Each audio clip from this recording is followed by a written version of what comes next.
E o que causa a ansiedade? Quais são as principais causas da ansiedade?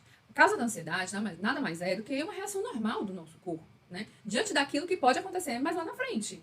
Né? Vai se antecipar do que pode acontecer. Né? É um tipo de adaptação evolutiva que nós, seres humanos, encontramos para que a nossa chance de sobrevivência ela aumentasse. Né?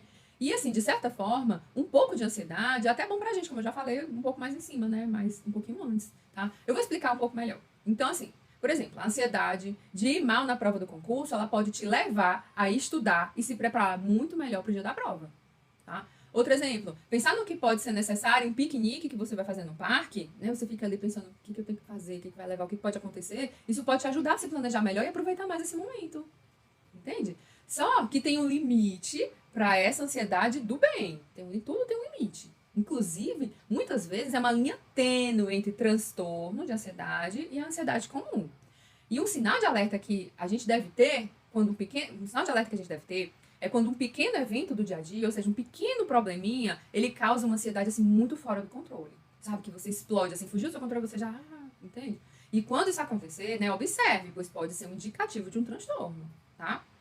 A causa raiz do transtorno de ansiedade, ela não é completamente conhecida. Realmente tem que ser algo investigado, tem que ser algo analisado, tá? Só que já temos evidências científicas de que uma série de fatores de risco podem aflorar um transtorno de ansiedade. Então, por exemplo, genes específicos ligados à ansiedade. Ou seja, você pode sim herdar a ansiedade dos seus pais. Pode demais, pode herdar a ansiedade da sua família, tá? Fatores ambientais, né? O trabalho muito estressante, uma rotina muito agitada, isso gera também esse transtorno. O tipo de personalidade, porque algumas pessoas, ela tem uma base já mais ansiosa, né? Ou seja, a sua própria personalidade já coloca ela em risco de desenvolver um transtorno.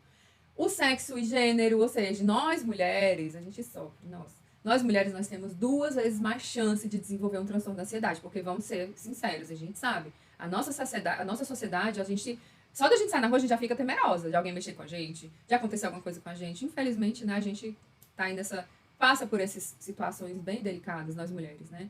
Um trauma, né, um risco de alto impacto emocional, como, por exemplo, abuso, são fatores de risco para transtorno de ansiedade, tá certo? E aí, gente, boa noite, quem chegou aqui agora, boa noite, quem tá ao vivo aí, Facebook, YouTube, Instagram, sejam todos bem-vindos, é um prazer ter vocês aqui para mais uma live, né? E até aqui nós falamos sobre o que é a ansiedade, sobre o que são os transtornos de ansiedade e sobre o que pode causar a ansiedade, tá? E eu gostaria de aproveitar a oportunidade e de convidar vocês a conhecerem o meu curso de Metamorfose Consciente, que é uma jornada de 9 semanas com 9 módulos, onde em cada módulo nós vamos trabalhar um passo a passo para te tirar da vida que você está hoje, na sua situação emocional, para levar rumo à sua realização pessoal. E as vagas, gente, elas estão abertas somente até amanhã. Amanhã já vai se encerrar, tá? E aí, quem tiver interesse, o link está disponível na minha bio do Instagram, lá tem mais informações. E para quem está no YouTube e Facebook, o link está disponível na descrição do vídeo, tá? Então vamos lá, continuando, né? E quais são os tipos de ansiedade? Existem alguns tipos de ansiedade, tá? No caso hoje, existem catalogados 5 tipos principais, né, de ansiedade que foram mapeados. Então, por exemplo, temos um tipo que é o transtorno da ansiedade generalizada.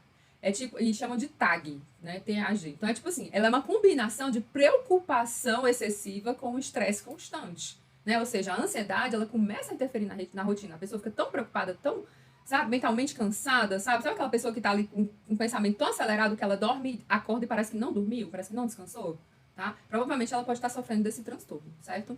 Transtorno do pânico, tá? A síndrome do pânico, ela é um transtorno da ansiedade, que é algo que vem acometendo muitas pessoas, principalmente agora, depois da pandemia, né? Então, nesse caso, a pessoa ela sente uma sensação forte de que ela tá prestes a morrer e perdendo o controle. Gente, parece que tá infartando, é um negócio muito louco, sabe? E além disso, a sensação ela pode ser descrita como um ataque cardíaco, mesmo que não tenha nenhum sinal de perigo. Eu tenho uma amiga que ela, meu Deus, ela quando tinha essas crises, já aconteceu dela ter crise, a gente trabalhava juntas, parecia que ela tava infartando, ela passava mal, desmaiava, era uma coisa louca, e acontece mesmo, gente, isso é muito sério.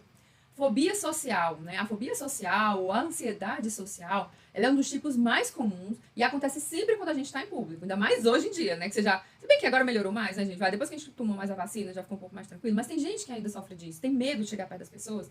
Ah, eu vou pegar Covid, ah, eu vou pegar a doença, né? A pessoa espirrou perto, você já sai correndo. Acontece, né? E além disso, é um tipo de fobia que, assim, tem outros tipos, né, que ficam dentro dessa fobia social, que, por exemplo, tem pessoas que têm claustrofobia, né? Ou seja, tem medo de locais fechados. Tem as pessoas que têm agorafobia, né? Que é tipo medo de ficar sozinho em locais públicos. Tem a aracnofobia, que é o medo de aranha. Tem tripofobia, que é medo de buracos. Gente, eu fui descobrir isso na pesquisa, tá? Eu nem sabia que tinha essa tripofobia.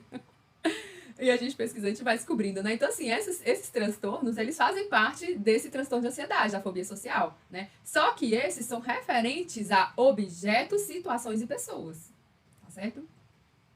Tem também um transtorno que esse é bem conhecido, que é o famoso TOC, que é o transtorno obsessivo compulsivo, tá? Esse já é um distúrbio psiquiátrico, né? Realmente, geralmente, ele precisa até de ajuda de medicamentos para poder você conseguir controlar. E aí, nesse caso, é o medo de perder o controle ou de ser responsável por algo terrível que pode acontecer ou para você ou para os outros e você ficar carregando aquela culpa, sabe? E além disso, tem como característica os movimentos repetitivos e comportamentos compulsivos, né? Tem até um filme que eu até comentei em uma outra live, esqueci o nome desse filme, mas o ator principal, ele tinha toque e ele, tipo, não pisava em listras de jeito nenhum. Se ele estivesse andando na rua e tivesse listras, ele não pisava nas listras, né? Tem pessoas que só comia com talheres de plástico. Tem pessoas que são assim, né? Transtornos de estresse pós-traumático. Esse transtorno, né, que é chamado de TEP, ele é causado por um trauma ou um evento terrível, né? Ou seja, a pessoa ela passa por um momento de confusão e medo, recordando os mesmos sentimentos que sentiu durante o ocorrido. E adivinhem só, esse é o tipo de transtorno que a grande maioria de nós vem vivendo ultimamente, principalmente depois da pandemia, né? Então, assim, é por isso que aumentou tanto, gente, os casos críticos de ansiedade e também a busca por ajuda terapêutica, tá? Só para vocês terem uma ideia, no dia 2 de março desse ano, a OMS ela divulgou que no primeiro ano da pandemia da Covid, a prevalência global de ansiedade e depressão ela aumentou em 25%, de acordo com o resumo científico divulgado por eles, pela OMS.